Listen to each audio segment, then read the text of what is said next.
There is a particular cruelty in the timing of certain revelations.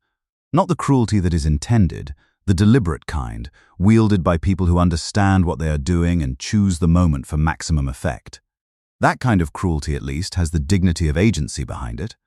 The cruelty, I mean, is the other sort, the kind that arrives without design, that falls into the worst possible moment by the ordinary accident of when things happen to come apart. Louisa Carrington stood at the altar of St. Matthew's Church in Marylebone on a Saturday morning in April of 1891, in a dress that had taken 3 months to make and a veil that had belonged to her mother, and she married a man she had been in love with for 2 years. She married him in front of 47 guests. She married him with the specific happiness of a person who has been waiting a long time for a particular good thing and has finally arrived at it. The cruelty was that the man she married had been dead since January. She did not know this. That is the most important thing to say, and I say it first because she is the center of this story and her innocence of it is not a detail but a foundation. Louisa Carrington did not know. She said her vows and she signed the register and she walked down the aisle on the arm of a man whose name she believed she knew, whose face she believed she knew, whose history she believed she had been given in careful installments over 2 years of courtship, and none of that belief was her failure. It was what she had been given. She believed it because it was all she had been given to believe. The rest, the truth underneath the 2 years, the man under the man she had married, the death that had happened in January in a way that nobody in that church was aware of, all of that came later.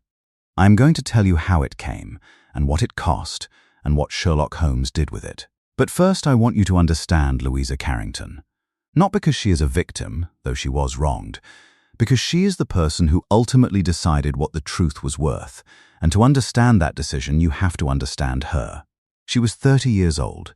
She had been, before the marriage, a music teacher. She had a precision about her that was not coldness, a quality of exactness, of wanting things to be clear, that showed in how she talked and how she listened and in the particular way she had of asking questions, which was the way of a person to whom approximation was mildly uncomfortable. She had lost her father when she was 22 and had supported herself since then through her teaching, and had done it without complaint but also without pretending it was simple. She was also, and this matters for what comes later, one of the finest amateur pianists I have had the pleasure of hearing. Holmes, who is not easily impressed by music that is not Mendelssohn or Bach or his own interpretation of Paganini, said once that Louisa Carrington played with a quality of listening that most pianists never develop, the quality of a person who is not performing but conversing. This is the woman who stood at the altar. This is the woman who came to Baker Street 6 weeks after the wedding and told us the truth was wrong. I should say, before I explain why Holmes and I were at the wedding, that we were there at Holmes's insistence rather than mine, and that my insistence would have been to stay at Baker Street and let the Carrington family celebrate without the company of a consulting detective and his biographer. Holmes had been acquainted with the Carrington family through a case the previous year involving a missing shipping manifesto and a misidentified cargo. One of those cases I have never written up because its resolution was entirely satisfying to the client and entirely unsatisfying as a narrative, being a matter of administrative error rather than criminal intent. The client in that case had been Louisa's uncle, a shipping merchant named Fletcher, and Holmes had formed, in the course of the brief investigation, a regard for the family that was expressed in his characteristic way, which was not warmth exactly, but a specific quality of attentiveness. When the invitation arrived, sent by Fletcher on behalf of his niece, who had become engaged to a man named Edmund Carver, Holmes accepted without visible deliberation, which told me that he had already decided before the invitation arrived. I attended because Holmes would have been a peculiar presence at a wedding without a companion, and because Louisa Carrington had struck me, on the single occasion I had met her, as an exceptionally interesting person. The ceremony was at 11. We arrived at 10:30 and took our seats in the left-hand pews, midsection. I had a clear view of the altar and a partial view of the vestry door. Holmes sat with his arms folded and his eyes in a state of comprehensive assessment that the people around him probably took for daydreaming. The church filled. The Carver family occupied the right-hand pews, a smaller contingent than the Carrington side, which I noted but attributed to the groom being, as Fletcher had mentioned, a man without much family remaining. His parents were dead. He had a single cousin, a man named Robert Carver, who sat in the front right pew and who was, the first time I saw him, looking at the floor. The groom arrived at the altar at 3 minutes to 11. And here I must describe something that I registered at the time as a slight oddness and set aside, and that I have thought about many times since, wondering at what point the oddness should have become more than an oddness and produced a different response than the one I gave it. Edmund Carver was, in the general way of the thing, what I had been led to expect from Fletcher's descriptions. Tall, dark-haired, well-built, 40 years old, which Louisa had mentioned, and carrying his age well in the fashion of a man who has been active and outdoor throughout his life. He was expensively dressed in his wedding clothes and wore them with the ease of a man comfortable with formality. But there was something in his bearing that morning that I noticed and could not place. A quality that was not nervousness. Wedding nerves are a specific thing, and I have seen them many times, and this was different. This was the quality of controlled attention, of deliberate performance. He stood at the altar with the stillness of a man who has rehearsed being still. I said nothing. The music began, and Louisa appeared at the back of the church on her uncle's arm, and the ceremony proceeded exactly as weddings should proceed, and the thing I had noticed was absorbed by the occasion and set aside. Holmes, beside me, said nothing either. But afterward, weeks afterward, when everything had come apart and we were sitting in Baker Street putting the pieces in order, he told me that he had noticed the same thing, and that he had identified it immediately, and that he had been unable to find, in the 20 minutes of ceremony that followed, a single reason to act on what he had identified.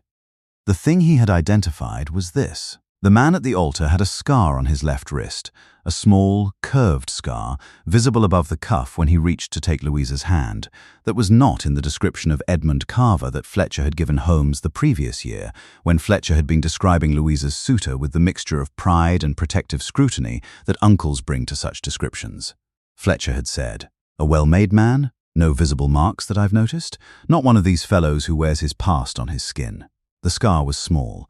The observation from which it was absent was not specific. Holmes told himself this was insufficient. He conducted a rapid internal assessment and concluded that the inconsistency between a year-old second-hand description and a small visible mark was exactly the kind of thing that memory and observation can both get wrong, and that he had no other evidence for what the scar suggested to him, and that the wedding was happening. He said the vows were already being exchanged when he completed this assessment. He said he has thought about this decision many times. So have I. She came to Baker Street on a Thursday afternoon in late May, 6 weeks after the wedding. She came alone, without her uncle, without any intermediary, which told me something about her before she spoke. She sat in the visitor's chair with the upright precision I remembered from our previous meeting, and she looked at Holmes and she said, very directly, "I have come because something is wrong with my husband, and I don't mean in the ordinary sense. I mean in a sense that I cannot explain and that I need someone who can." Holmes looked at her with the quality of attention that means he is already several steps ahead of the conversation. "Tell me about the something," he said. She told it in a sequence that I will reproduce here as closely as I can to the order in which she gave it. Because the order is part of the story, the way she arrived at certainty is as important as the certainty itself. "I married Edmund Carver on the 15th of April, she said. "We had been engaged since the previous November and had been courting for nearly 2 years before that. I believed I knew him very well. I knew his history, his family background, his education at Cambridge, his years in India working for a trading company, his return to England 4 years ago. I knew his habits and his preferences and his opinions on things. I knew the particular way he laughed and the way he read and the way he was silent when something troubled him. We went to the Lake District for our honeymoon, a fortnight, and everything was, I cannot say it was wrong exactly, but it was different." She paused here, and the pause was the pause of a woman being precise rather than hesitant. "Edmund, my husband, the man I married, he is affectionate. He has always been affectionate. But in the Lake District, the affection had a quality of deliberateness that I had not noticed before, as though he were reminding himself how to do it, as though the habit had been recently acquired. I told myself it was the occasion. That a honeymoon makes people self-conscious. I have no experience of honeymoons from which to measure. When we came home to the house in Welbeck Street that he had taken for us, I began to notice other things. He did not remember, at first, where we had put the tea things. He had packed them himself, before the wedding, from the rooms he had been in previously, and he had arranged the kitchen exactly as he said he liked it, and then he looked for the tea caddy in the wrong cupboard, twice on the same morning. When I pointed it out, he laughed and said his mind was elsewhere. I believed him. He played the piano. Another pause. Edmund, the Edmund I had known for 2 years, was not a pianist. He appreciated music, he came to concerts, he listened with genuine attention and interest. But he had told me, early in our acquaintance, that he had never learned an instrument, that his education had somehow missed that particular accomplishment, and he had said it with the specific wryness of a man who has accepted a gap in his formation. He was a man who listened to music. 3 weeks after the wedding, I came into the drawing room and found him at the piano. He was playing. He was playing well. Not brilliantly, not at the level of someone trained from childhood, but with the proficiency of someone who has played regularly for years. A Schubert impromptu. He was 2/3 of the way through it before he heard me in the doorway and stopped. He looked at me, and his expression— I have been thinking about this expression for 3 weeks, Mr. Holmes. It was not the expression of a person caught doing something they should not. It was the expression of a person who has forgotten, for a moment, where they are, and who remembers, suddenly, and becomes someone else again. He said, "I've been practicing. I wanted to surprise you." And he smiled, and it was the smile I had been in love with for 2 years. And I smiled back, and I let it go. But I did not let it go, not entirely. I went to his desk that evening, when he was out, and I looked through his papers. She produced, from her bag, 2 letters. She placed them on the table between herself and Holmes. Holmes looked at them without touching them. "These are in the same hand," he said. "Yes," she said, "but the dates are 4 months apart, and the signature on the earlier one is Edmund Carver," she said, "my husband's name. And the signature on the later one is Edmund Carver," she said again, "but written differently, not the same hand as the earlier letter. I have been looking at Edmund's handwriting for 2 years. I know it. The earlier letter is his. The later one, the one written 8 weeks after the date of the earlier, is not." The silence in the Baker Street study was of a specific and serious quality. "When did the earlier letter stop?" Holmes asked. "January," she said. I watched Holmes receive Louisa Carrington's account with the quality of attention that I had learned, over many years, to read accurately. He was not surprised. This is the thing I have to say, even though it takes away a certain kind of dramatic simplicity. Holmes was not surprised by what she told him, because the scar on the wrist at the altar had been sitting in the back of his mind since April, and when she described the piano, when she described the man at the keyboard playing what the man he had watched at the altar should not have been able to play, the scar and the piano assembled themselves into a structure that he had been half expecting, in some form, for 6 weeks. He let her finish. He asked her 3 questions: the date of the last letter in Edmund's known hand, the name of the trading company Edmund had worked for in India, and whether she had any photographs of Edmund from before the previous year. She had photographs. She produced one from her bag, a formal portrait, studio taken, from approximately 18 months before the wedding. She placed it on the table beside the letters. Holmes looked at it for a long time. Then he looked at me. I had understood. The man in the photograph was not the same man who had stood at the altar of St. Matthew's Church on the 15th of April. Not dramatically different. Not so different that a woman who had met the original 2 years ago and been shown this photograph as evidence of his appearance would have been immediately alarmed. But different in the way that a very careful observer notices, in the set of the jaw and the distance between the eyes and the particular way the ears meet the skull, that 2 faces which have been presented as the same face are not quite the same face. "Mrs. Carver," Holmes said, which was the name she had married into, and I watched something move through her expression at the name. "I need to ask you something that will be difficult to ask." She looked at him steadily. "When did you last see your husband before the wedding?" he said. Not correspond with see in person. In the same room, she thought. "December," she said. "The 22nd of December. He came to my uncle's house for Christmas dinner. He left on the 27th to return to his rooms in Bloomsbury. He said he had business that required him to go north for several weeks. He wrote to me from Yorkshire in January and February. Then he came back to London in March to begin the wedding preparations." "And in March," Holmes said, "when he returned, was there anything different?" She looked at him. "His hair was shorter," she said slowly. "I noticed it. He said he had found a new barber in Leeds, and he had grown a moustache, which I which I told him I liked, and he removed it 2 weeks later and said he had decided against it." She paused. "I thought he was simply trying different things. Men do. Men do," Holmes agreed. He picked up the photograph of Edmund Carver and looked at it one final time. "Mrs. Carver, I need to speak to your uncle, and I need to speak to the cousin, Robert Carver, who sat in the front pew. Today, if possible. Robert is... I don't know Robert well. Edmund always said he was a difficult man. They were not close." "No," Holmes said. "I don't imagine they were." He rose and picked up his coat from the rack. "Mrs. Carver, one more question. The man you married, in the months since the wedding, has he been kind to you?" She looked at him with the first expression that was not entirely composed, something more complicated, something that required a moment. "Yes," she said. "He has been very kind to me. That is one of the things I cannot." She stopped. "Yes, he has been kind." Holmes nodded once and said nothing, and we left for Fletcher's house. Fletcher received us in his study with the expression of a man who has been worrying about something he cannot name for several weeks and who is relieved, in the complicated way of such reliefs, that someone else has noticed.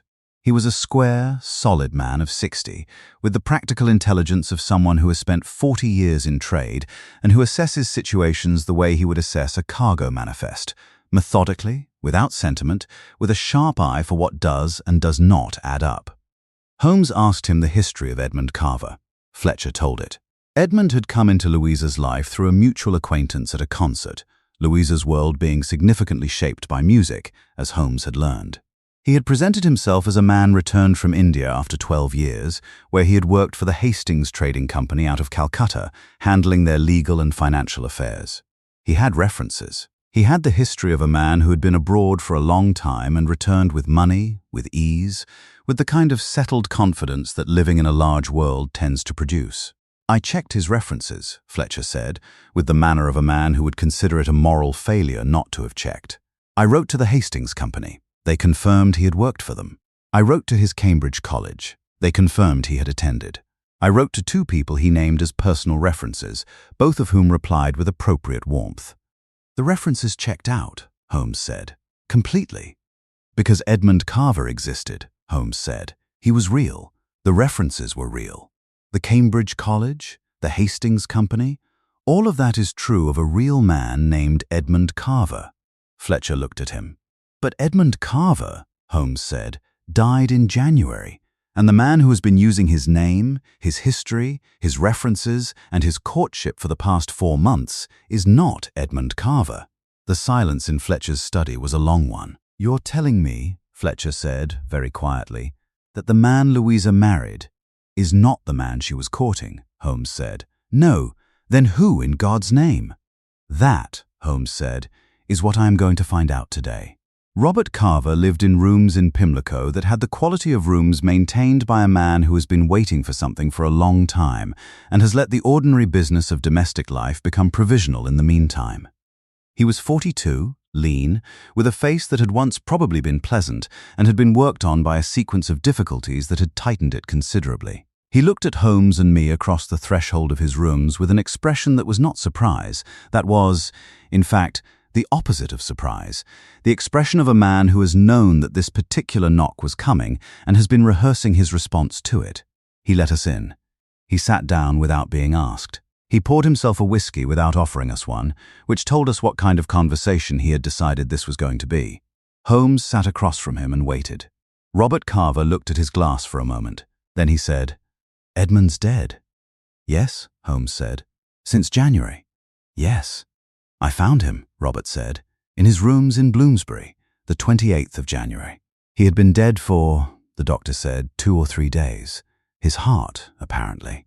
He had a condition he had never spoken about to anyone." He paused. "I was the only family he had. I am the only family there was." "What did you do?" Holmes said. Robert looked at him with the expression that had replaced surprise on his face. "You know what I did." "I know what happened," Holmes said. "I would like to understand why." Robert turned his glass in his hands. "The wedding," he said. "The wedding was in April. Edmund had been engaged to this woman, Louisa. I had never met her. He spoke of her. He had been engaged since November. The invitations had gone out. The plans had been made. The house in Welbeck Street had been taken. He paused. Edmund had money. The money was going to pass to Louisa. He had made a will. He had been thorough about it. The money was going to a woman I had never met. "And your situation?" Holmes said. "My situation is what it is," Robert said. "I have had a difficult decade. I will not elaborate." He looked at Holmes directly. Edmund's money was going to go to a woman he had known for 2 years. His estate, which was not enormous but was real, was going to establish her life. And I was his only family, his actual family, the person who found him dead on the floor of his Bloomsbury rooms. "So you didn't report the death?" Holmes said. "I didn't report the death," Robert agreed. I thought about it for 4 days. And then I thought, I know everything about Edmund.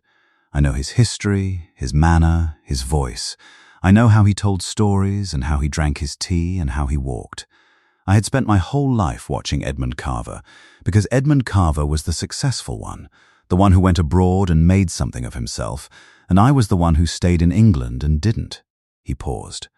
I thought, I can do this. I can be Edmund for the time it takes. I can marry this woman and establish the household, and then some arrangement would present itself. "Some arrangement," Holmes said. "I had not thought it through to the end," Robert said. It was the most honest thing he said in the entire conversation, and he said it with the honesty of a man who has had months to sit with his own failure to think something through to the end. "You had his appearance to work with," Holmes said. "Cousins, close cousins, can be similar enough. Similar enough that a woman who had seen him at irregular intervals over 2 years, in varying light, at varying distances, would not immediately notice." Robert paused. I let the moustache grow during the transition period. In January, when I was arranging things, it changed enough. "The hair," Holmes said. "I cut it. Edmund wore his longer." He looked at his glass. She noticed. She mentioned it. I said I had found a new barber in Leeds. Holmes was quiet for a moment. "The piano," he said. Robert looked up. Something moved in his expression, a thing I could not immediately identify. "The piano," he said. "Your cousin was not a pianist." "No," Robert said. "I am. I have been, since I was 7 years old. It is the one." He stopped. "It is something I have always had, regardless of everything else. I forgot myself. I sat down and I played, 3 weeks after the wedding, and she was in the doorway before I heard her. And you covered it." "I covered it. I said I had been practicing, that I wanted to surprise her." He paused. "She let it go. She was so generous. She gives the benefit of the doubt so readily, because she is fundamentally a trusting person, and trusting people are easier to deceive," Holmes said. Not harshly, just accurately. "Yes," Robert said. "Easier to deceive." He looked at his glass for a long time.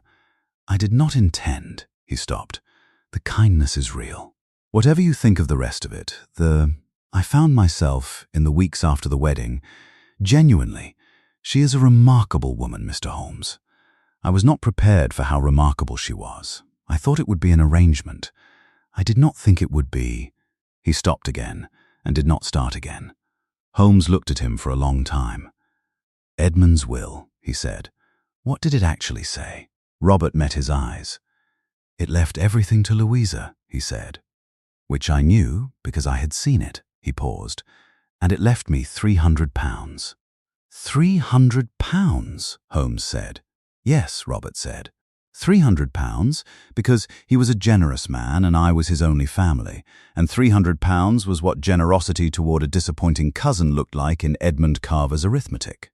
Holmes and I returned to Baker Street at 7 in the evening and sat on opposite sides of the fire, and Holmes did something he rarely did when a case had reached a point of resolution. He sat for a very long time without speaking, and when he did speak, it was not in the mode of a man delivering conclusions. "What do you make of it?" he said. I considered. "Robert Carver has committed identity fraud on an elaborate scale," I said. "He has entered a marriage under false pretenses. He has concealed a death. There are legal dimensions to all of this that are serious." "Yes," Holmes said. "And yet," I said. He looked at me. "No one was murdered," I said slowly. "Edmund Carver died of a heart condition. Robert did not kill him. Robert found him dead and made a choice that was wrong and self-serving and also complicated. And the woman he married, the woman at the center of all of this, what does she want? That, Holmes said, is the question I have been sitting with for the past hour. He was quiet again. He is kind to her, I said. He is, Holmes said. The kindness grew into something he didn't expect. That is my reading of the situation. And she, when she described him, she didn't describe a man she was afraid of, or a man who had become cold to her, or a man who was managing her. She described a man who had played the piano in the drawing room and looked up at her with the expression of someone who had forgotten where they were. Yes, Holmes said. He forgot he was pretending, I said. For a moment, that is what she saw. Holmes pressed his fingertips together and looked at the ceiling for a long time. There are several possible courses of action, he said. The first is to take what we know to the appropriate legal authority, which produces a prosecution and a very public dissolution of a 6-week marriage and a very private person's exposure to the full mechanism of scandal. The second is to do nothing, which is not something I am willing to do, because Louisa Carrington came to us and she deserves an answer to what she asked. The third, I said. He looked at me. The third, I said, is to tell Louisa everything and allow her to decide. Holmes was quiet for a long moment. That is not the usual procedure, he said. No, I agreed. Another long silence. It is, however, he said, the correct one. She came back to Baker Street the following morning. Holmes told her everything. He told it in the order that made sense. Edmund Carver's death in January, Robert's discovery of the body, the 4 days of decision, the moustache and the haircut and the Leeds barber, the wedding, the drawing room piano. He told it with the straightforwardness that he brought to things that needed to be said clearly and without modification, because modification would have been a disservice to her. She listened. She did not interrupt. She sat with the precision she always had, and she listened to the whole account, and at the end of it she was quiet for perhaps 2 full minutes. Then she said, "The piano." Holmes waited. "He is a pianist," she said. "Not a man who has been practicing, a pianist. From childhood, you said." "His cousin confirms it," Holmes said. "From the age of 7. The Schubert Impromptu," she said. She was not speaking to either of us specifically. She was speaking the way people speak when they are thinking through something in company. I knew, when I stood in the doorway and listened, before he heard me, I knew it was not the playing of someone who had been practicing for 3 months. I knew it, and I told myself I was wrong. She paused. I was not wrong. "No," Holmes said. "I have been living, for 6 weeks, with a man I do not know." "You have been living with Robert Carver," Holmes said. "Whether you know him or not is a more complicated question than whether you know his name." She looked at him. "Explain that." Holmes was quiet for a moment. "You told me yesterday that he has been kind to you," he said. "Not kind in the performance of kindness. Kind in the way that is habit, natural. The kindness of a person who is, underneath whatever else is true of them, actually kind." He paused. "You also told me that something changed between December and March, that the man who returned was slightly different from the man who left. You noticed it, and you attributed it to the occasion, and you were right that the occasion had changed things, but the occasion was a different one than you believed." "He fell in love with me," she said, very quietly, not a question. "He fell in love with the woman he had been watching from a distance," Holmes said, "through Edmund's correspondence, through Edmund's descriptions. And then he met her in person, over a period of weeks, and the thing that was supposed to be an arrangement became something he had not prepared for." She was quiet for a long time. "Edmund," she said. "The real Edmund. What was he like?" "I never knew him," Holmes said. "His cousin's account suggests a successful, somewhat conventional man, well regarded, generous in the specific way of successful people, the £300, fond of his cousin in the way of people who have pulled away from a difficult relationship and salved the pulling away with a concrete gesture." He paused. "Not a man who inspired the kind of devotion that makes a person do what Robert Carver did." "He did it for money," she said. "He began it for money," Holmes said. "What it became is a different matter."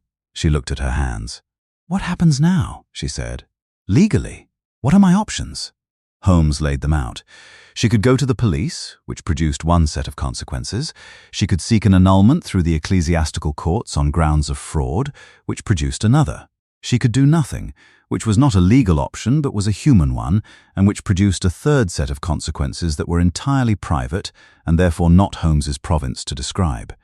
"If I go to the police," she said, "he is prosecuted. For identity fraud and concealment of death, at minimum," Holmes said. "Both are serious. And I become the woman who married a man she didn't know. Publicly. Completely publicly. Yes. And Edmund Carver, the real Edmund, his death is recorded and his estate is settled and—" She paused. "His will. You said £300 to Robert and everything else to me." "Yes. The everything else that I did not know existed," she said slowly. "Because Robert did not tell me about it. Because telling me would have required explaining that Edmund was dead." She looked at Holmes. "He has been living with me on his own money. Not Edmund's money. His own." Holmes looked at her steadily. "Yes. Edmund's assets are frozen pending the settlement of the estate, which has been awaiting the death certificate that was never filed. Robert has been, subsisting on what he had."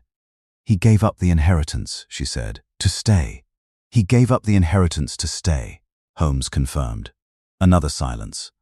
"Dr. Watson," she said, turning to me, "you are a doctor. If you came to me and said, a man came to you with a patient who had committed a serious wrong, for poor reasons, that became a different kind of thing over time, and who had subsequently sacrificed the material gain that prompted the wrong in order to continue something that the wrong had produced, what would your professional instinct be?" I thought about it. "My professional instinct," I said carefully, "would be that human situations are rarely improved by the application of the most available punishment." She looked at me for a moment. Then she looked at Holmes.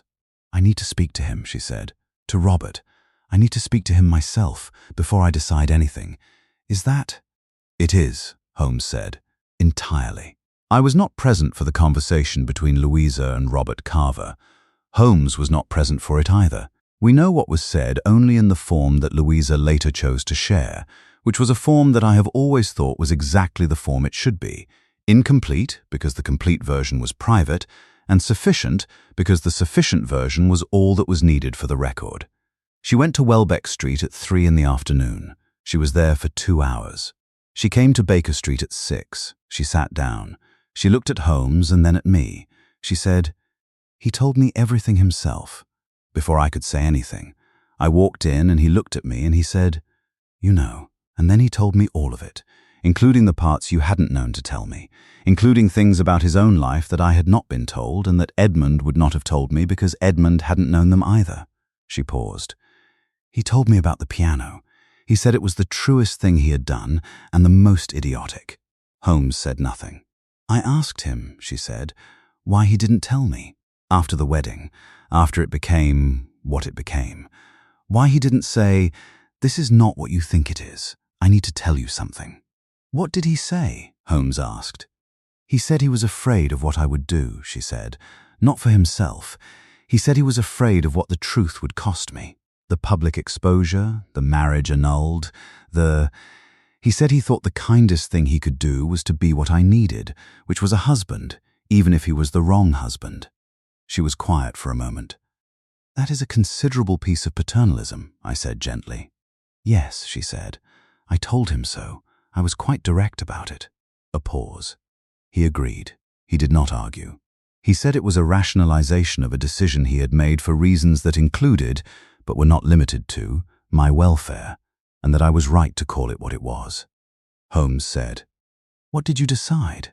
She looked at him. "I decided," she said, "that I am 30 years old and I have been supporting myself since I was 22, and I am the person best placed to determine what the truth is worth in this particular case, and I do not wish to be the woman who married a corpse, publicly, in the newspapers, in the courts. I have decided what I want." "What do you want?" Holmes said. "I want Edmund Carver's death to be recorded," she said. "I want the estate to be settled as his will directed, which includes the money that is legally mine, which I intend to use to establish a music school, which I have been wanting to do for 6 years, and for which I have never had sufficient resources." She paused. "And I want the man in my house to be held accountable for what he did in the manner that I, as the person most directly wronged, consider appropriate." "Which is not a prosecution." Holmes looked at her for a long time. "If there is no prosecution," he said carefully, "there will also be no legal marriage." The marriage was contracted fraudulently. It will need to be annulled on those grounds, which requires disclosure of the fraud, which requires a degree of publicity, she said. Yes, I have thought about this. She straightened in her chair. The annulment will happen. The grounds will be fraud. The details of the fraud need not be entirely public. The specific nature of the deception can be described in terms that satisfy the legal requirement without requiring a full account in the newspapers. She paused. I have a solicitor who is very competent. Holmes was quiet. And Robert Carver? I said. She looked at me.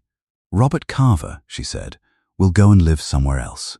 He will go and live somewhere else with the £300 that Edmund left him, which I will ensure are released from the estate promptly, because the money was Edmund's wish and I intend to respect Edmund's wishes even though I never met him. She paused. And he will take his piano with him. The silence that followed this was the most complex silence I had sat in during the entire Thornmere case. No, during the entire career. She stood. Mr. Holmes, she said, I know that you are accustomed to cases resolving in particular ways. I know that the mechanism of justice has a preferred path. I am choosing a different path, and I am choosing it as an adult woman who understands the options and has decided which one costs the least of what costs most. Holmes rose. Mrs. He stopped. Miss Carrington, he said, which was her name, the name she was returning to. She looked at him. I think, he said, with a care that I had rarely heard in his voice in this specific form, that you are the most practically intelligent person who has sat in that chair in the 2 years I have been occupying these rooms. She considered this. Thank you, she said, though I think we both know that the bar in that specific chair is variable. She left. Holmes sat down and looked at the fire for a long time. The death of Edmund Carver was recorded in February of 1892. 13 months late, with a careful explanation of the administrative difficulties that had caused the delay, which explanation was provided by Miss Carrington's solicitor and accepted by the relevant authorities with the specifically English incuriosity that official bodies sometimes extend to situations that are technically irregular but practically resolved. The estate was settled. Edmund Carver's money went where he had directed it. Louisa Carrington's music school opened in September of 1892 in rooms in Bloomsbury that she had taken with the precise efficiency of a woman who has known what she wanted to do for 6 years and is now doing it. Holmes and I attended the opening recital. It was very good. Holmes was the last to leave. The annulment was granted. The grounds were recorded with the vagueness that the solicitor had managed to achieve, which was considerable. There was a paragraph in one newspaper, buried on an inside page, that described the annulment of a marriage on grounds of misrepresentation, and then nothing further. Robert Carver left London. Where he went, I know, because Holmes found out. Holmes finds out things as a matter of professional instinct, even when the finding out is no longer strictly necessary, but where he went is not information I have chosen to include in this account. He went with the £300 and his piano. Holmes did not pursue a prosecution. This was a decision he made explicitly and described to me in the precise terms he used for explicit decisions. A prosecution, he said, would require Louisa Carrington's participation as the primary witness to a fraud committed against her. She has declined, in her own words, to be that witness. I am not in the business of compelling witnesses. And in this specific case, the person who was harmed has assessed the harm and determined the appropriate remedy. I am not in the business of overruling that assessment either. Even when the law would have taken a different view, I said. Particularly then, he said. Holmes asked me, once, what I made of Robert Carver. It was a year after the events. We were at the music school's first anniversary concert, sitting in the small hall that Louisa had fitted out with considerable taste and with the acoustic attention of a trained musician, and Holmes asked me quietly, between pieces, what my assessment of Robert Carver was. I thought about it. He is a man, I said, who did a wrong thing for mixed reasons and who discovered in the course of doing it something true about himself that he had not known before. The piano, Holmes said. And the rest of it, I said. The piano is the thing I keep returning to. He sat down and played the Schubert 3 weeks after the wedding, not because it was useful to him, not because it advanced the deception in any way. He played it because he forgot, for a moment, that he was pretending to be someone else, and what came out in that moment of forgetting was the thing that was most true about him. Truest, Holmes said. Truest, I agreed. Whatever the deception was, and it was a serious one, the piano was not part of it. The piano was him. Holmes was quiet for a moment. On the small stage, Louisa Carrington was settling at the keyboard for the second half. She sat for a moment without playing, in the way she always did, the way that Holmes had identified as listening, the quality of a person who was not performing but conversing. Then she began. It was Schubert. The same impromptu. I recognized it, and I felt, across the small distance between us, Holmes recognized it also. She played it with the full authority of a trained musician, which is different from the playing of a man who learned early and has kept the habit for 20 years. And yet the thing it expressed was, underneath the difference of technique, recognizably the same affection for the piece. Holmes listened without speaking until it was over. Then he said, very quietly, "He taught her that piece." I looked at him. "In the weeks after the wedding," he said. "She didn't know that piece 2 years ago. I confirmed it with Fletcher. She learned it recently, and the only person in her life who knew it well enough to teach it is the person who is no longer in her life." I looked at Louisa on the stage, who was acknowledging the applause with the composed grace of a woman who has arranged her life exactly as she wanted it. "She kept the peace," I said. "She kept the peace," Holmes agreed. He said nothing further about it. The concert continued. Afterward, we spoke to Louisa briefly, and she asked Holmes whether he had enjoyed it, and Holmes said yes, which he rarely said without qualification. She was looking at him when he said it, and there was something in her expression that told me she understood what the yes was about, specifically, and that she had anticipated the question and the answer both. She had decided what the truth was worth. She had decided what to keep and what to let go. The peace she had kept was the truest thing. She had known what it was from the moment she heard it, standing in the doorway of her own drawing room, watching a man forget where he was. She had kept it anyway. That was her decision. And Holmes, who spent his professional life in the belief that the truth must be brought to its full resolution, sat in a small concert hall in Bloomsbury and listened to a woman play a piece she had been taught by a man who had wronged her, and said nothing and did not leave. That was his decision. I have thought about both of those decisions for a long time.